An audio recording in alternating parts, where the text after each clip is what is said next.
Magsisimula ang istorya sa isang babae na nakikipag-away sa isang lalaki habang sinasakal ito. Nagawa pa nito itapon ng babae hanggang bumagsak ito. Dito nakakuha ng baril ang babae. Habang babarilin niya ito, nakipag-agawa ng lalaki hanggang sa pumutok ang baril sa babae. Dumating ang mga awtoridad sa pinangyarihan ng krimen at bumungad sa kanila ang magulong bahay at wala ng buhay ng babae na tila may katawagan ito sa telepono. Pagdating ng mga pulis sa bahay, nadatnan nila ang isang lalaki, si Dr. Richard Kimball. Kita sa mukha niya ang labis na pagkabigla at pagkabalisa. Nalaman ng mga awtoridad na ang babaeng namatay ay ang kanyang asawa na si Helen Kimball. Dahil si Dr. Kimball ang huling tao na nakita sa lugar ng krimen, agad siyang naging pangunahing suspek sa pagpatay. Bago nangyari ang malagim na krimen, nagpunta muna sina Dr. Richard Kimball at ang kanyang asawang si Helen sa isang event ng Children Research Aid Foundation. Kasama nila roon ang ilang mga doktor, benefactors at iba pang mga miyembro ng organisasyon na tumutulong sa mga batang nangangailangan ng espesyal na pangangalaga. Pagkatapos ng pagtitipon, magkasama silang umuwi. At biglang nakatanggap ng tawag si Dr. Kimball mula sa ospital. May pasyente raw na nangangailangan ng agarang operasyon. Kahit pagod na, napilitan si Dr. Kimball na bumalik agad sa ospital para gawin ang kanyang tungkulin. At iniwan si Helen na mag-isa sa kanilang bahay. Sa isinasagawang investigasyon ng mga awtoridad, iginiit ni Dr. Richard Kimball na wala siyang kasalanan. Anya, isang misteryosong lalaki na may isang braso ang sumalakay sa kanilang bahay at siyang totoong pumatay sa kanyang asawang si Helen. Ayon kay Kimball, naabutan niya ang lalaki habang papatakas ito, ngunit huli na ang lahat para mailigtas ang kanyang asawa. Subalit taliwas sa kanyang pahayag, lumabas sa investigasyon na nagkalat ang fingerprints ni Dr. Kimball sa buong pinangyarihan ng krimen at pati sa baril na ginamit sa pagpatay kay Helen. Dahil dito, naging matibay ang kaso laban sa kanya. Sa mata ng batas, wala siyang matibay na ebidensya para patunayan ang tungkol sa misteryosong lalaking may isang braso, kaya tuluyan siyang hinatulang ng kamatayan sa krimen na hindi naman niya ginawa. Habang inililipat si Dr. Kimball kasama ang iba pang mga preso, nakaposas ang kanyang mga kamay at paa. Kinagabihan sa kalagitnaan ng biyahe, isa sa mga preso ang nagkunwaring nalason at bumubula ang bibig. Agad binuksan ng bantay ang lock ng selda. Ngunit nang lalapitan siya, bigla nitong sinaksak ang pulis. Gumanti ang pulisya ng putok at napatay ang preso, pero isa pang preso ang nakipag-agawan ng baril. Sa gitna ng kaguluhan, aksidenteng nabaril ang driver ng bus. Nawalan ito ng kontrol, bumangga ang bus sa kalsada at bumagsak sa Riles dahil sa buhay pa ang sinaksak na bantay na pilitan ng pulisya na pakawalan si Kimball para tulungan ito. Habang paparating ang tren, pilit sinubukan ni Kimball na iligtas ang sugatang bantay at ang sarili. Sa huling segundo bago mabangga ng tren ang bus, nakatakas siya at tumalon sa gilid ng bangin. Ang tren ay nadisgrasya at tumatakbo patungo kay Kimball na hindi makatakbo dahil sa mga kadena sa kanyang mga paa. Halos umabot si Kimball sa ilalim ng isang maliit na tulay. Nang Riles nang dumaan, ang tren sa ibabaw niya at bumangga na nagdulot ng malawakang pagkawasak. Isang kapwa bilanggo na si Henry may hawak ng mga susi, hinila si Kimball at binigay ang mga susi sa kanyang mga tanikala. Dito ay nagkahiwalay na ang dalawa. Sa pagtakas, kaagad na pinuntahan ng US Marshal sa pangunguna ni Deputy Gerald ang naturang insidente. Dito kinausap niya si Sheriff Rollins, ang unang rumespondeng awtoridad. Isa sa mga nakaligtas ay ang veteranong gwardiya na pulis. Ikinuwento nito kay Sheriff Rollins ang buong pangyayari. Ayon sa kanyang pahayag, wala daw ni isa mang preso ang nakaligtas, pati na si Dr. Kimball. Dahil dito, sinabi ni Sheriff Rollins na tapos na ang kaso. Ngunit hindi kumbinsido si Deputy Gerald. Napansin niya ang posas na wala nang nakakabit na kamay o paa, indikasyong may nakatakas. Pinakita pa ni Deputy Gerald ang litrato ni Dr. Kimball sa veteranong guwardiya at dito napilitan itong aminin na nakatakas nga si Kimball. Nadismaya si Sheriff Rollins sa pag-aamin ng guwardiya at sa pagtatangkang pagtakpan ang totoo. Kaya si Deputy Gerald na mismo ang humawak sa kaso upang tugisin ang takas na si Kimball.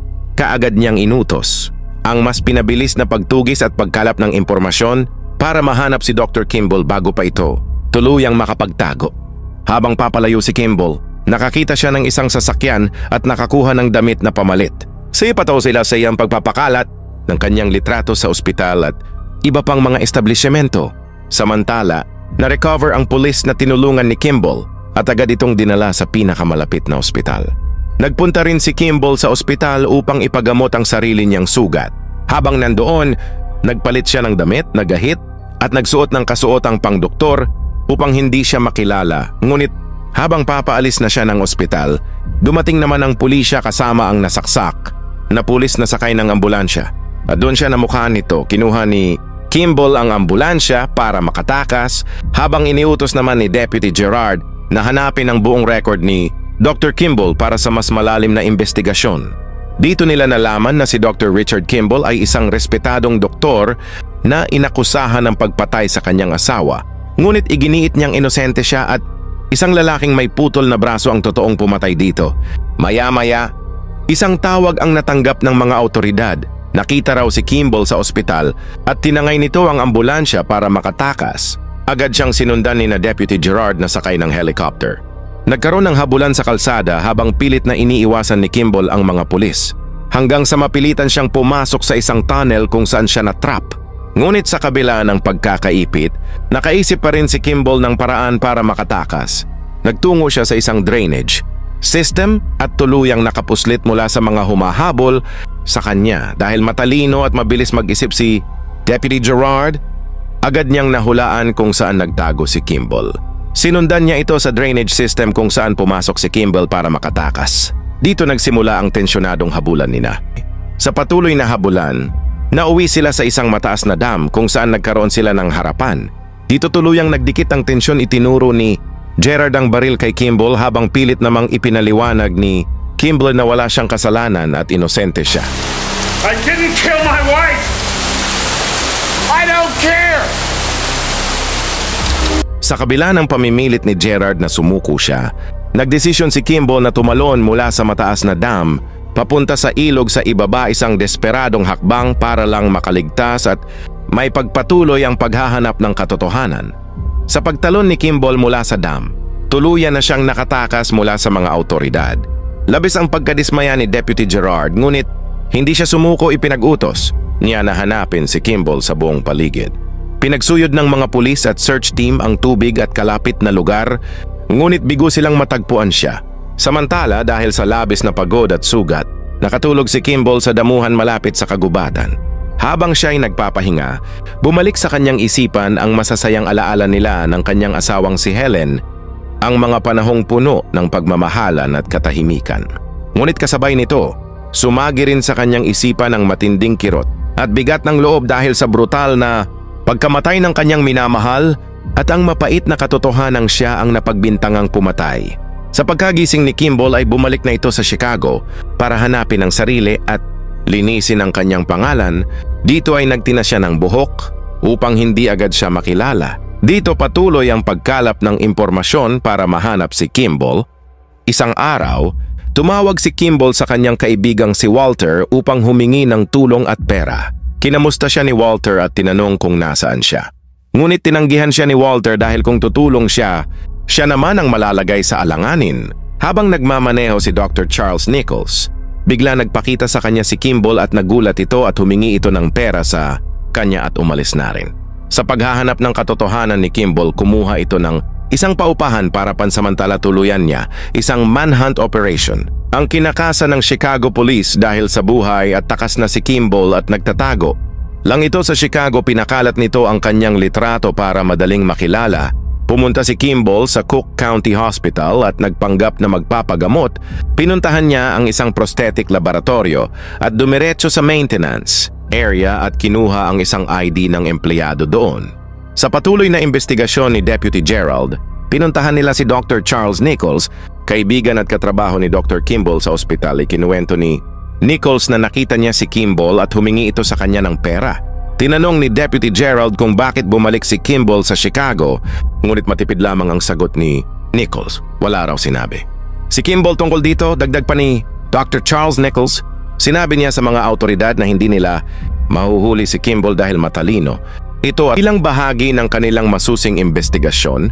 Sinimulan ni Gerard at ng kanyang team ang pagtatanong sa mga taong nakatrabaho ni Kimball sa ospital, mga doktor, nurse at kahit mga staff na maaaring nagbibigay sa kanya ng impormasyon o taguan. Hindi lang basta nagtatago.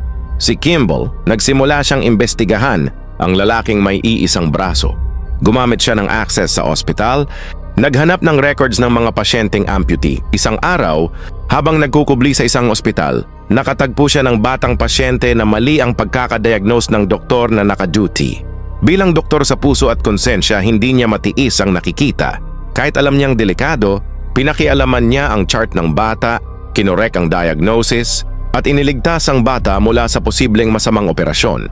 Sa patuloy na paghahanap ni Kimball sa lalaking may iisang braso, pinuntahan niya ang isang preso na pinaghinalaan niyang siya ang taong hinahanap niya. Ngunit nang magkita sila, napagtanto ni Kimball na hindi pala ito ang tamang tao, kaya agad din siyang umalis. Habang papaalis si Kimball, napansin siya ng bantay na pulis. Nagkataon namang dumating din doon sina Deputy Gerard. Agad siyang namukhaan ni Deputy Gerard kaya nagsimula ang habulan ng dalawa. Habang nagmamadali palabas si Kimball, sinabihan niya ang mga pulis na may lalaking armado na humahabol sa kanya. Dahil hindi nila kilala si Deputy Gerard bilang US Marshal, pinigilan nila ito dahilan upang makatakas si Kimball. Nagkataon namang may parada sa labas ng gusali. Nakihalo si Kimball sa mga tao upang malito at maiwasan si Deputy Gerard na patuloy siyang hinahanap, ngunit nabigo siyang makita. Hindi pa rin tumigil si Kimball sa kanyang investigasyon.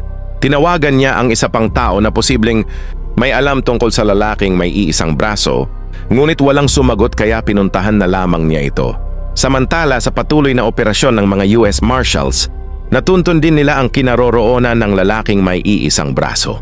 Para hindi mahalata ng mga Marshal, dumaan si Kimball sa itaas ng bahay, binasag ang salamin at pumasok. Doon nakita niya ang litrato at ang artificial na braso. Dito niya muling naalala na si Sykes, ang lalaking may iisang braso, ang totoong pumatay sa kanyang asawang si Helen. Habang patuloy siyang nagsisiyasat, nakita niya sa larawan si Dr. Lentz na kasama si Sykes. Mayroon din siyang nakitang sulat na nakapangalan sa Devlin McGregor, isang pharmaceutical company na pagmamay-ari naman ni Dr. Charles Nichols, ang dati niyang kaibigan. Ang sulat ay tungkol sa Provasic, ang gamot na may kinalaman sa lahat ng ito. Tinawagan ni Kimball si Deputy Gerard at tinanong kung naaalala pa nito ang sinabi niya noon, "Hindi ko pinatay ang asawa ko." At kung naaalala pa niya ang tugon noon ni Deputy Gerard, "Wala akong pakialam." Matapang na sinabi ni Deputy Gerard na wala talaga siyang pakialam noon. Pero si Kimball, meron. At ngayon natagpuan na ni Dr. Kimball ang pinakamahalagang piraso ng katotohanan.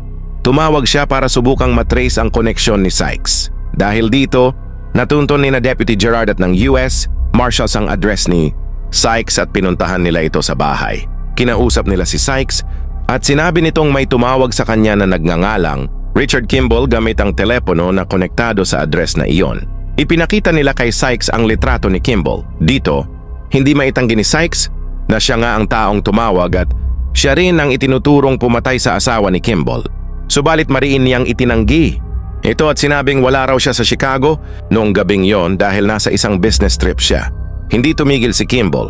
Tinawagan niya si Dr. Charles Nichols at sinabing nahanap na niya ang lalaking may prosthetic arm na pumatay sa kanyang asawa. Idinawit pa ni Nichols si Dr. Lentz, subalit ayon kay Kimball, si Dr. Lentz ay matagal nang patay dahil sa isang car accident noong nakaraang summer. Habang patuloy ang sariling investigasyon ni Kimball, lalo siyang naghinala na magkasabwat sina Sykes at Nichols. Dahil dito, nagkausap sina Nichols at Sykes para patayin si Kimball bago pa tuluyang mabunyag ang lahat. Isa sa mga pasahero na nagbabasa ng dyaryo ay namukhaan si Kimball. Bilang wanted fugitive at agad itong umalis nang palihim para isumbong sa pulisya na nasa istasyon. Biglang lumabas si Sykes at tinutukan ng baril si Kimball. Pagdating ng pulis, imbes na si Sykes ang tutukan, si Kimball ang inatasang barilin. Ngunit mabilis na pinaputukan ni Sykes ang pulis na dapat sana'y aaresto kay Kimball. Dito nagkaroon ng pagkakataon si Kimball na hilahin ang emergency brake ng tren, dahilan para biglang huminto ito at magdulot ng kaguluhan. Sinamantala niya ito para atakihin si Sykes, pinagsusuntok at pinagtadyakan niya ito. Tuluyang nawalan ito ng malay matapos ang matinding suntukan. Kinuha ni Kimball ang posas ng nabaril na pulis at siya na mismo ang nagposas kay Sykes. Habang nakatigil ang tren, binasag ni Kimball ang bintana at mabilis na tumalon palabas. Matapos niyang maaresto si Sykes sa loob ng tren, Mabilis na nagpunta si Dr. Kimball sa isang malaking convention ng mga cardiologist kung saan magsasalita si Dr. Charles Nichols mo ang taong matagal na niyang pinaghihinalaan. Kasabay nito, buong puwersa ring rumisponde ang mga pulis at si Deputy Marshal Gerard sa Convention Center matapos nilang matunto ng kinaroroonan ni Kimball. Pinasarado ni Gerard at ng kanyang team ang buong gusali para masigurong walang makakatakas. Habang kalmado at kumpiyansang nagsasalita si Nichols sa harap ng maraming doktor at bisita, biglang lumitaw si Kimball sa gitna ng crowd. Tahimik pero matatag siyang lumapit kay Nichols habang patuloy itong nagsasalita sa entablado. Nang magtagpo ang kanilang mga mata, alam ni Nichols na tapos na ang kanyang laro. Sa harap ng lahat, tuluyang binunyag ni Kimball ang katotohanan. Sumigaw siya at sinabing si Dr. Nichols ang may pakana sa lahat. Siya ang nagpapatay kay Dr. Lentz at siya rin ang nagutos kay Sykes para patahimikin si Kimball dahil sa madayang gamot na Provasic na pilit nilang pinapaaprubahan kahit alam nilang delikado para sa mga pasyente. Agad itong bumaba ng entablado at nagmamadaling umalis. Hindi na pinayagan ni Kimball na makatakas pa ito. Sinundan niya si Nichols hanggang sa isang silid sa likod ng conference hall. Dito na nagharap ng tuluyan ng dalawa. Dinampot ni Nichols ang isang upuan at iniyampas ito kay Kimball para patumbahin siya. Umabot sila sa isang laundry area ng gusali habang hinahabol sila ni Deputy Gerard at ng kanyang mga kasama. Sa tensyonadong eksena, nakakuha ng baril si Nichols at tinangka niyang barilin si Gerard para matakasan sila. Ngunit bago niya maiputok, mabilis na hinampas ni Kimball si Nichols ng bakal na tubo, dahilan para mawalan ito ng malay. Dahil sa tapang at katotohanang isiniwalat ni Kimball, napatunayan niyang inosente siya, hindi siya kriminal, kundi biktima ng isang malaking sabwatan. Nakita rin ni Deputy Gerard ang katapatan ni Kimball at sa huli, tinulungan niya itong makalabas bilang isang malayang tao.